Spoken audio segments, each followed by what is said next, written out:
Assalamualaikum warahmatullahi wabarakatuh. Alhamdulillahi rabbil alamin. Allazi qala fi kitabihil karim. Wa azin bin nas bil hajji ya'tuka rijalan wa ala kulli dhamirin ya'tina min kulli fajjin amiq. Liyashhadu manafi'a lahum wa yazkuru ismallahi fi ayyamin ma'lumat. Wassalatu wassalamu ala asyrafil mursalin Muhammadin wa ala alihi wa sahbihi ajma'in, amma ba'du. Ma'asyiral muslimin dan muslimat, jemaah pengajian rahimakumullah. Pengajian kita pada malam ini mengambil tema tentang hal ihwal yang berhubungan dengan ibadah haji. Dalam ayat yang kita bacakan tadi, surat Al-Hajj ayat 26-27, Allah subhanahu wa ta'ala berfirman, wa azin bin nas bil hajji ya'tuka rijalan wa ala kulli dhamirin ya'tina min kulli fajjin amiq liyashhadu manafi'a lahum wa yazkuru ismallahi fi ayyamin ma'lumat.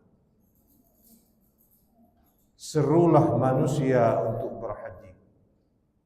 Niscaya mereka itu akan datang dari negeri yang jauh, mengendarai onta-onta yang kurus.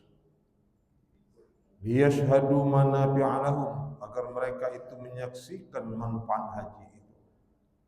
Wa yazkuru ismallah, dan berzikir kepada Allah pada hari-hari yang telah ditentukan itu. Ma'asyiral muslimin rahimakumullah, haji adalah merupakan ibadah pokok rukun Islam.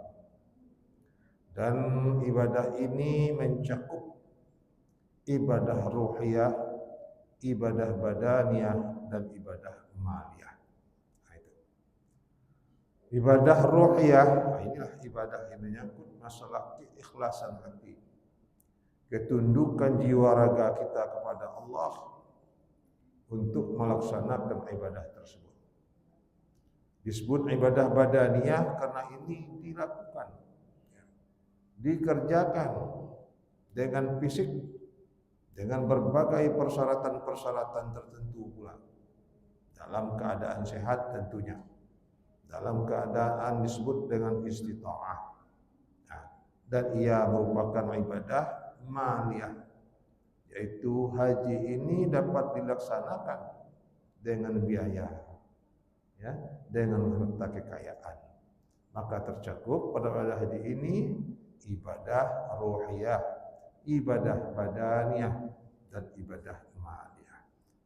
Karena itu ya kita di dalam ayat yang kita simak, ayat yang dibacakan tadi, Allah subhanahu wa ta'ala katakan seru manusia ini untuk berhaji.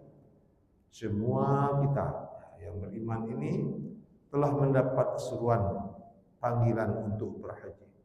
Karena itu ya, keinginan umat Islam untuk berhaji itu boleh dikatakan memang sangat merindukan, memang sangat berkeinginan untuk berhaji itu. Karena memang karena kita ini telah diseru oleh Allah untuk menunaikan ibadah haji tersebut. Tinggal lagi karena ibadah haji ini seperti kita katakan tadi, dia merupakan ibadah ruhiyah, badaniyah, dan maliyah. Maka Allah pun telah menentukan pula, walillahi 'alan nas hajjul baiti man istata'a ilaihi sabila. Ya. Allah memperdukan berhaji ini bagi orang yang istita'ah. Nah, itu syaratnya. Istita'ah. Ya. Yang istita'ah itu ditandai dengan berkemampuan. Nah, yang pertama sekali menyangkut masalah kesehatan. Itu dikatakan orang istita'ah tadi. Sehat fisik, roh jasmani, sehat rohani, nah, begitu. Tidak terganggu ingatan.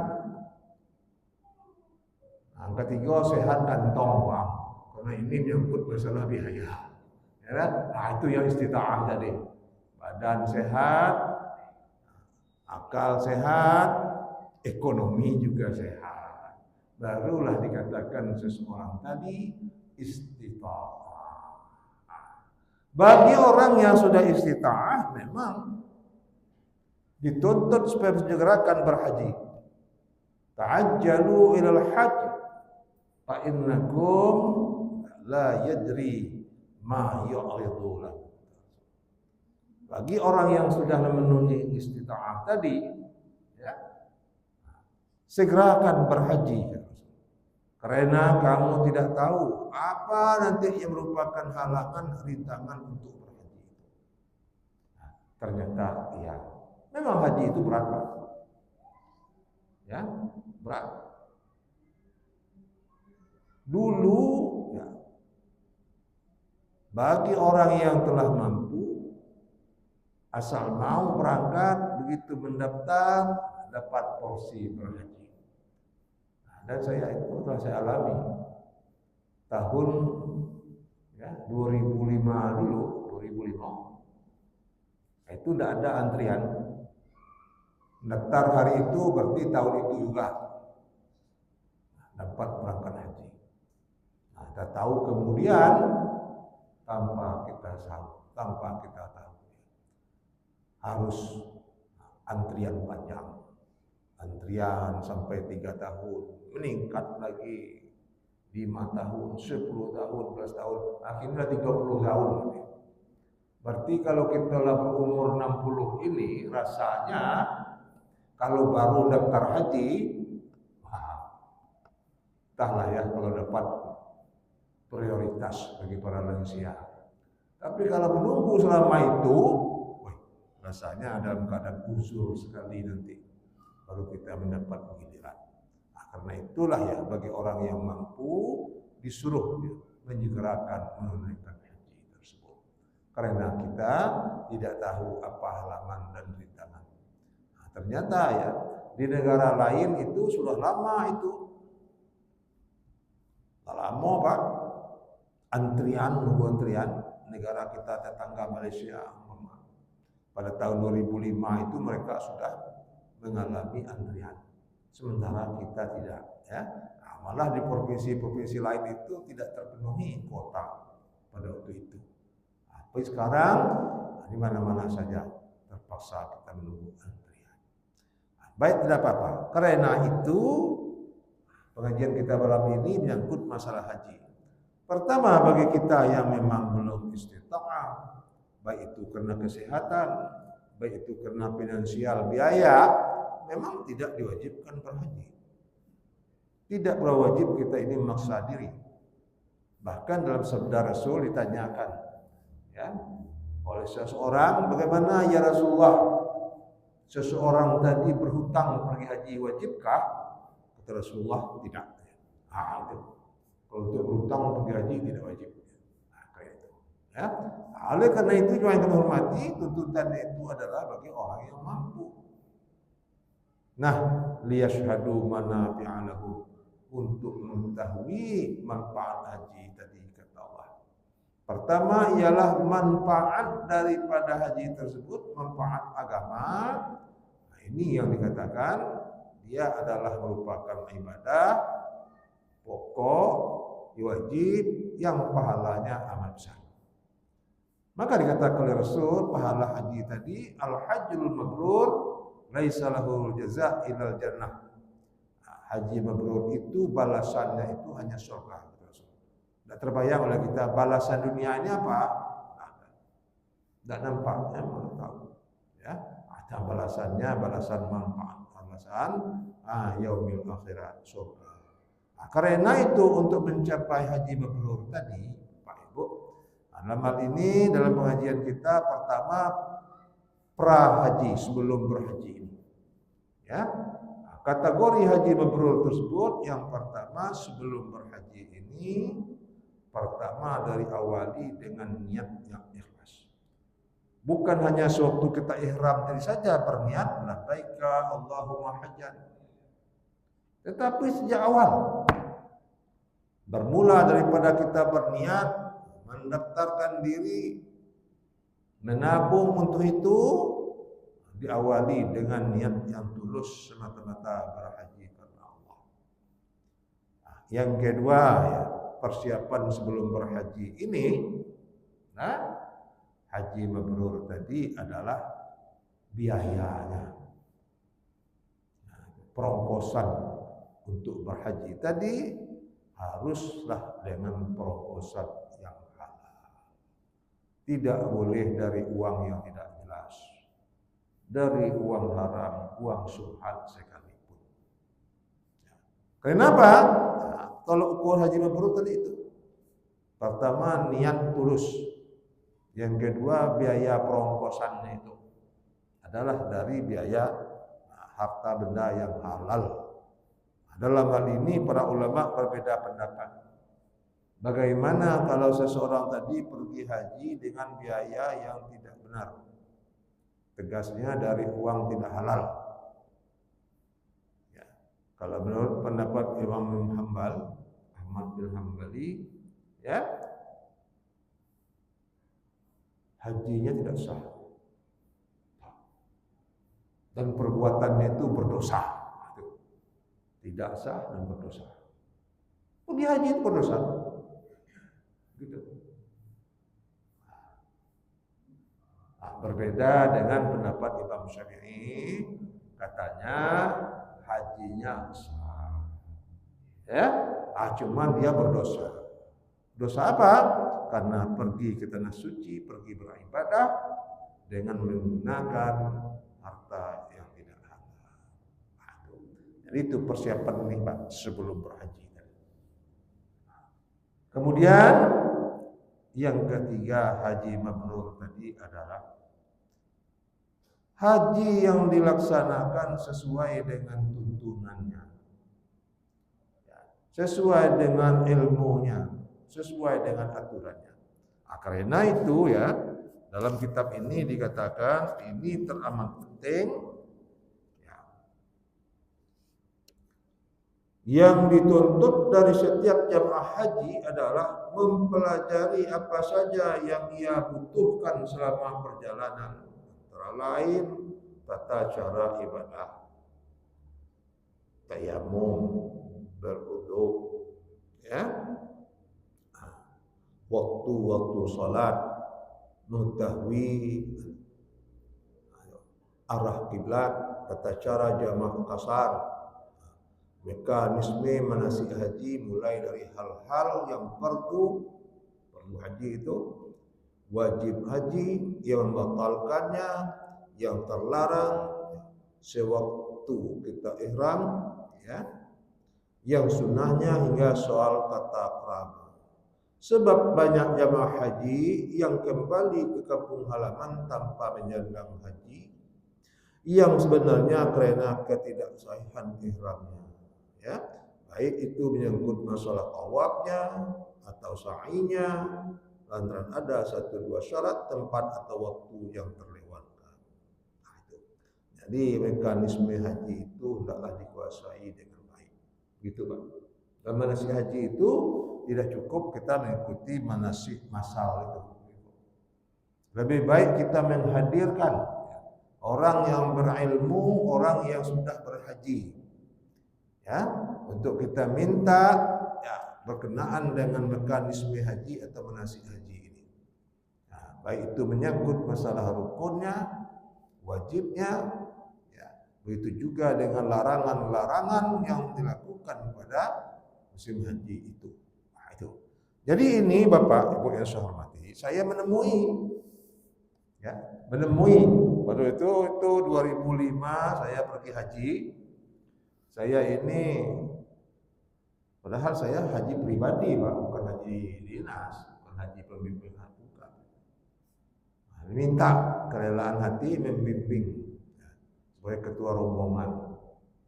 Ya, nah, apa yang saya lihat pada waktu itu, di sinilah nampaknya sebagian jamaah tadi tidak ada pemahamannya tentang mekanisme haji. Tidak ada pemahamannya tentang hal ihwal yang berhubungan dengan rukun, fardu, membatalkan yang merusak haji tersebut. Nah, karena itu sebelum berangkat haji, inilah yang perlu sekali kita mahirkan terlebih dulu. Ya, mengingat haji ini berapa lamanya kita antrian, berapa biayanya. Nah, yang saya lihat itulah Pak. Dalam berhaji itu ya kita harus dalam manasik haji pertama saat ihram itu. Ya. Haji tamattu misalnya hanya selama 3 hari itu kita berihram.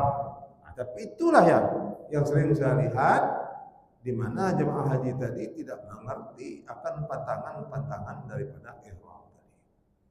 Larangan-larangan tadi. Dan dia juga tidak bayar dam sudah itu.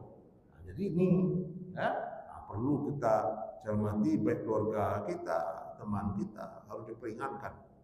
Ya. Tidak perlu ini kita ada jemaah kami itu hanya asyik dengan menghafal doa kata saya kalau doa itu Pak sunnah. Apalagi buku doa yang tebal tempat ini di sini baca doanya seperti ini. Itu hanya sunnah.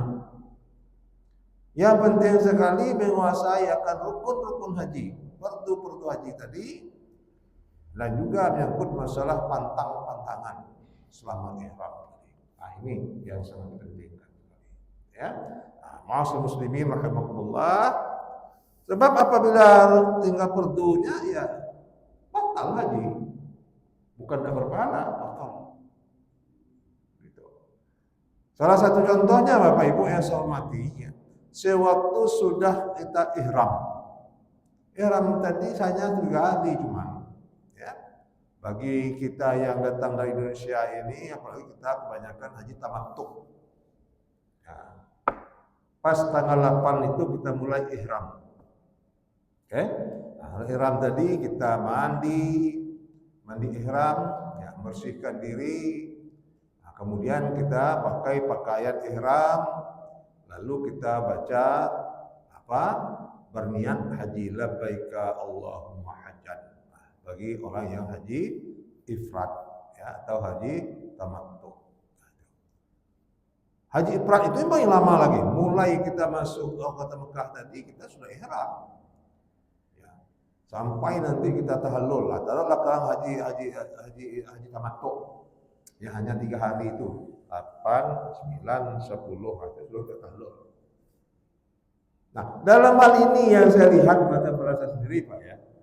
Bukan kita tapi untuk mengingatkan betapa banyaknya jemaah tadi yang tidak mengerti akan pantang-pantangan daripada ihram tadi.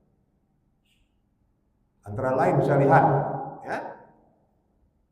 Jemaah pertama karena ikut-ikutan Pak.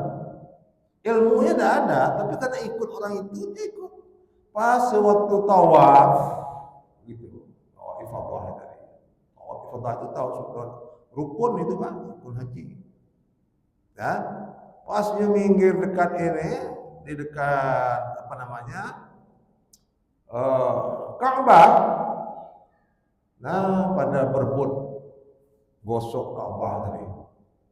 Ada yang gosok dengan selendangnya, ada yang gosok dengan salnya. Akhirnya alat terbalik begitu. Nah, batal tawaf. Tawaf tadi bahu kiri ini sentangan dengan Ka'bah. Tidak boleh kita mengutuhkan ini sama dengan sembahyang membelakang kiblat. Nah itu. Jadi waktu itu saya ingatkan, ini apa Pak? Ini kita tidak boleh kita tidak boleh Pak. Tidak boleh membelakang Ka'bah itu tidak boleh. Ulang tawafnya lagi. Ini contoh-contoh kecil ya. Nah, begitu juga yang menyangkut masalah pantangan-pantangan ihram tadi. Saya lihat jemaah ada yang belum pandai berwudu. Ada yang tetap pakai kaos tangan, padahal bagi perempuan tidak boleh selama ihram tadi pakai sarung tangan dan menutup muka tidak boleh bagi perempuan. Menutup muka pakai cadar selama berihram tadi. Ya, nah itulah saya katakan mestilah sebelum berhaji tadi kita kuasai baik-baik hal ihwal manasik haji. Nah, Kemudian lagi bagi laki-laki bagi laki-laki tidak boleh menutup kepala apapun alasannya. Pakai peci, ya, pakai tudung, pakai payung boleh, menutup gitu tidak boleh. Menutup dengan ihram sendiri juga tidak boleh. Wah, panas Pak, iya panas tidak boleh. Menutup kepala itu tidak boleh. Ya. Nah, kenapa begitu? Ya begitulah aturannya dari Nabi sendiri. Ya.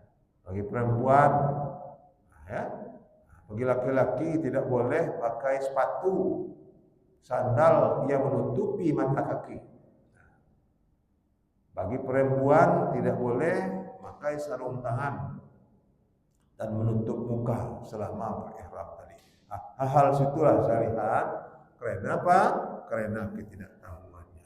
Nah, jadi mencapai haji mabrur tadi, apa tadi? Pertama persiapan niat, yang kedua biaya, yang ketiga pengetahuan hal ehwal yang berhubungan dengan haji. Nah, itu Pak ya. Nah, karena itu jemaah yang kami hormati, bagi jemaah kita yang berangkat tahun ini, kita doakan mereka itu mendapat predikat haji dan zambul. Kemudian berangkat haji. Nah, ini dikatakan di dalam buku ini ya.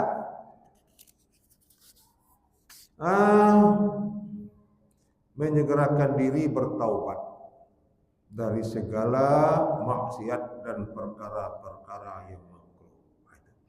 Jadi sebelum berhaji tobat itu bukan minta ampun, meninggalkan keburukan-keburukan ya yang telah terlanjur bagi kita selama ini, tinggalkan jauh-jauh hari sebelum kita berangkat haji ini.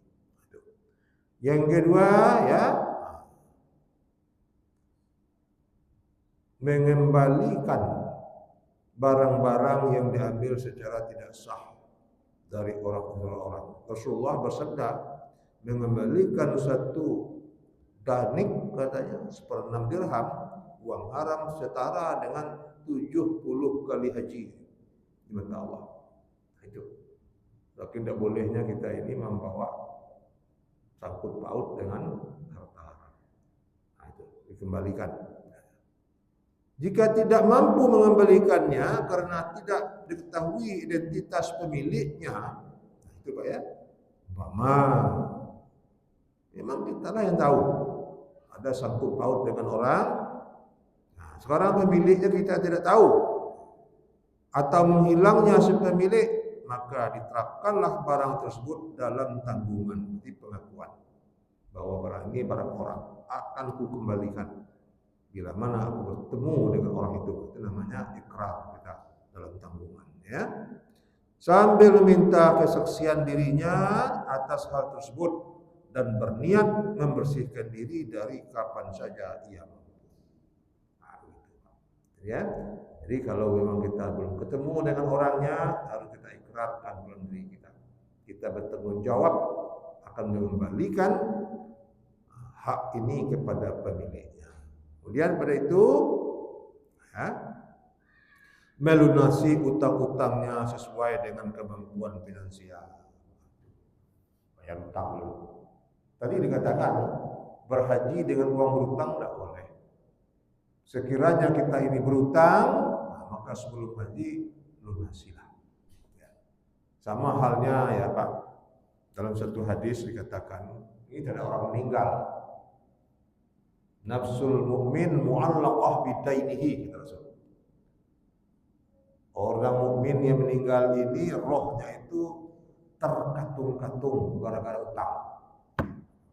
Hatta yuqda anhu, sampai utangnya itu dibayar. Nah, gitu. Ya.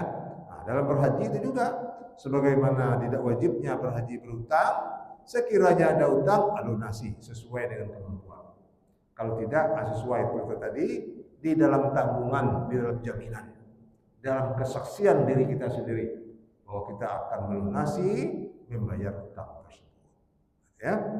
Nah, kemudian selanjutnya poin-poin yang diingatkan dalam kitab ini katanya mengembalikan barang-barang titipan pada pemiliknya. Nah, kalau tadi bukan titipan, utang. Kalau sekarang kalau ada orang menitip misalnya, ya, wadi'ah. Orang pernah menitip bermana, menitip, ini kembali kalah titipan orang tadi karena kita ini mau berangkat berhaji. Jamaah yang kami hormati, ya. Lalu menunjuk wakil yang dilimpahinya itu wewenang untuk melunasi utang-utang yang belum sempat ia lunasi atas nama dirinya. Ini berwasiat kita. Kalau memang hutang itu belum dibayar, tinggalkan pesan, tinggalkan wasiat kepada anak kita, keluarga kita, bahwa saya ada hutang pada si ini, belum saya bayar karena belum ada kemampuan. Ya, seandainya saya nanti tidak sempat pulang lagi, ya, atau ajal saya datang, saya manahkan bahwa saya berhutang. Ingatkan. Jemaah yang kami hormati, kemudian itu ya, maka berusaha keraslah memohon ridha kedua orang tua dan orang-orang yang harus dia bakti dan patuhi, misalnya istri dan anak, dan menyelesaikan baik itu yang berhubungan dengan transaksi, ini mengikut transaksi masalah jual beli kita, maupun dengan interaksi pergaulan kita selama ini. Ini harus diselesaikan. Yang transaksi maksud masalah itu tadi, utang piutang, ya, dalam perdagangan, dalam kita bermuamalah, jika terjadi hal-hal yang menjadi sangkut paut, jadi dosa bagi kita dalam transaksi. Maka ini harus kita selesaikan. Oke? Itu dalam transaksi. Dalam interaksi artinya dalam pergaulan. Dalam pergaulan sehari-hari, yang mana yang menjadi dosa, ada terasa bagi kita dosa terhadap orang, terhadap masyarakat ini, selesaikan itu. Itu petunjuk ini, ya. Jadi tidak cukup sebagaimana anggapan orang. Ada saya tanyakan, buatlah sedekah hantar pergi haji ini, lebih banyak orang datang, ya. Lebih banyak orang datang, lebih banyak kita bisa minta maaf. Bisa begitu, ya. Karena namanya itu masalah interaksi dan transaksi ini tidak bisa cukup kita buat sedekah besar-besar, kita undang jemaah. Waktu itu kita nyatakan bahwa kami suami istri akan berangkat menunaikan haji, karena itu kami minta maaf, ya. Tidak bisa begitu, tidak bisa. Tidak cukup itu dah. Tapi selesaikan baik-baik. Entah kita sebagai atasan di kantor dulu, sebagai bendahara mungkin, entah ada mungkin yang terpotong oleh kita, ya. Nah, begitu juga dalam pergaulan sehari-hari, mungkin ada yang kita fitnahi, yang kita gosipkan, menyebabkan namanya rusak, begitu gara-gara kita. Nah, itu tidak cukup dengan kita hanya maaf. Maksudnya selesaikan. Yang betul-betul kita minta dihalalkan. Betul-betul kalau betul dibayar, maka itu. Kalau menyangkut masalah transaksi tadi itu, masalah material, itu kita bayar, tidak cukup hanya minta maaf. Ya, baik. Adapun dosa-dosa masalah transaksi interaksi, mungkin terfitnahi, mungkin terburukkan, ya, mungkin terribahkan, itu bolehlah kita temui minta maaf. Tapi juga tidak bisa secara umum. Kalau memang ada orang yang korban gara-gara kita, ya, dalam pergaulan ini, itu maksudnya. Jamaah yang kami hormati, lalu ya, selanjutnya orang yang haji mabrur tadi karena niatnya baik, itu Pak ya, biayanya baik. Tidak ada sangkut paut lagi dengan orang, dengan masyarakat, insya Allah lah, lancarlah perjalanan hidupnya itu semasa menunaikan haji tadi. Tidak akan ketemu dengan yang aneh-aneh, gitu ya. Gitu. Kemudian tinggal lagi daripada haji mabrur tadi, memang nampak perubahan. ketaatannya itu pulang berhaji tadi nampak kualitas ibadahnya maupun keharmonisannya dengan sesama manusia ya semakin membaik. Inilah indikasi haji mabrur ya. Baik, selesai. Kemudian beberapa pertanyaan. Tadi sudah orang yang berhaji dengan biaya yang tidak baik sudah terjawab tadi. Sekarang bagaimana pula bagi ibu-ibu wanita yang tidak ada punya muhrim? Ini saya menemui lapangan ya.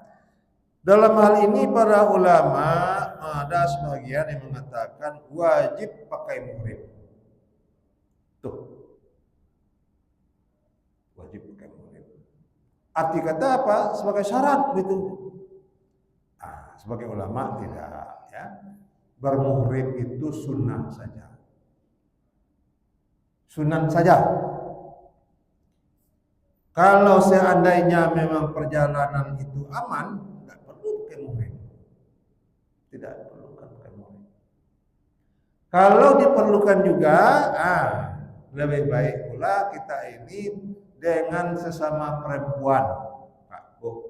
Ya muhrim itu kan mesti suami atau keluarga yang muhram ya. Karena itu kalau udah ada gimana? Kalau diperlukan juga, kalau kondisi zaman ini lebih baik kita berteman sesama perempuan ya yang dapat dipercayai. Ini fungsi muhrim ini cuman untuk keamanan. Ya, entah kita sakit, entah kita sesat, entah kita apa, ada teman kita, itu fungsi muhrim itu sebenarnya. Jadi dalam kondisi perjalanan aman, muhrim tidak diwajibkan. Kalau toh disyaratkan juga, kalau kita tidak ada punya muhrim, ya dengan sesama jamaah haji itu boleh kita sesama perempuan, ya bersahabat, berteman untuk saling menjaga, untuk saling menolong bila mana kita mengalami kesulitan selama dalam perjalanan haji tadi. Boleh. Ya. Jadi karena itu kan pengangkatan muhrim pada orang lain. Itu sebenarnya Bapak, itu persyaratan administrasi saja itu. Malah dibayar lagi. Dia sebenarnya itu kalau menurut saya lebih baiklah kita ini kalau muhrim tadi sesama perempuan saja ketimbang kita bermuhrim kepada laki-laki lain ya yang tidak ada hubungan keluarga dengan kita, maka kita mengangkatnya aja jadi muhrim. Itu sebenarnya itulah katanya muhrim itu bukan merupakan syarat sah haji, tidak, hanya masalah keamanan saja. Dalam situasi negara ini perjalanan aman tanpa muhrim pun dibolehkan. Itu ya. Baik, jemaah yang kami hormati. Kemudian pertanyaan yang ketiga adalah masalah pergi haji tidak dengan biaya sendiri, padahal dia orang mampu. Apakah sudah terpenuhi hajinya itu sebagai rukun Islam? Jawabnya begini, sepanjangnya biaya yang diberikan padanya itu biaya halal. Ya. Dan masalah mekanis haji tadi telah terlaksana dengan baik. Hajinya sah. Dan tidak perlu ia mengulangi haji berikutnya. Walaupun pada waktu itu hajinya itu dibiayai oleh orang lain dan dia adalah mampu untuk berhaji. Haji tidak sah. Jadi berhaji keduanya itu haji sunat. Beda dengan orang gangguan ingatan. Ya, anak kecil. Itu. Anak kecil bila bawa pergi haji, ada tuh banyak yang bawa anak-anak pergi haji, haji sah. Tetapi bila dia sudah dewasa nanti, ya, dia wajib mengulangi hajinya. Karena haji masa kanak-kanak tadi, ya memang sah, tapi tidak memenuhi kewajiban haji rukun Islam tadi. Karena dia masih kanak-kanak. Begitu juga orang dalam gangguan ingatan. belum. Hajinya tidak sah itu. Ya. Jadi kalau dia sembuh nanti, kalau masih ada biayanya, dia wajib mengulangi hajinya. Ya, oke. Kemudian pada itu bagaimana pula ya status haji seseorang ya, yang dikatakan tadi dia sudah sah, lalu akan mengulangi haji yang sunat. Maka di sini saya jawab, baik putusan Muhammadiyah maupun ulama-ulama dunia Islam lain dalam kondisi kini memang haji sunat itu tetaplah sunat. Tapi lebih baik katanya digunakan ya, biaya haji tadi untuk kepentingan sosial. Karena sulitnya sekarang untuk pergi haji ya.